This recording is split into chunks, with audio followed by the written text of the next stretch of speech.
കേരളത്തിൽ സൂക്ഷിച്ച അവസാനത്തെ എൻഡോസൾഫാൻ ശേഖരമാണ് കഴിഞ്ഞ ദിവസം നിർവീര്യമാക്കാൻ തുടങ്ങിയത്. ആദ്യഘട്ടമായി സുരക്ഷിതമായ ബാരലുകളിലേക്കാണ് മാറ്റിയത്. എൻഡോസൾഫാനില്ലാത്ത കേരളമെന്ന ചരിത്രത്തിലേക്കുള്ള ഈ യാത്രക്കൊപ്പം മലയാള സിനിമയും ചേരുകയായിരുന്നു. എൻഡോസൾഫാന്റെ ഇരകളുടെ ദുരിതജീവിതം ചിത്രീകരിക്കുന്നതാണ് ഡോക്ടർ ബിജുവിന്റെ വലിയ ചിറകുള്ള പക്ഷികൾ എന്ന സിനിമ. ചിത്രീകരണത്തിന്റെ ഭാഗമായി സംവിധായകൻ ഡോക്ടർ ബിജു ക്യാമറമാനും വിദഗ്ധ സംഘത്തോടൊപ്പം എൻഡോസൾഫാൻ ബാരൽ മാറ്റ പ്രക്രിയ നടക്കുന്ന മുറിയിൽ കയറി.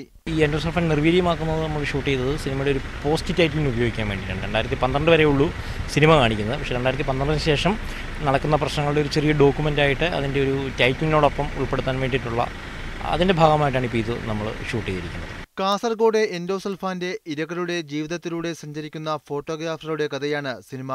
മഴയിലും വേനലിലും വസന്തകാലത്തും കാസർഗോഡെത്തുന്ന ഫോട്ടോഗ്രാഫറിലൂടെയാണ് കഥ പറയുന്നത്. ഓരോ വരവിലും പുതിയ പുതിയ ആളുകളെയാണ് ഫോട്ടോഗ്രാഫർ കണ്ടുമുട്ടുന്നത്.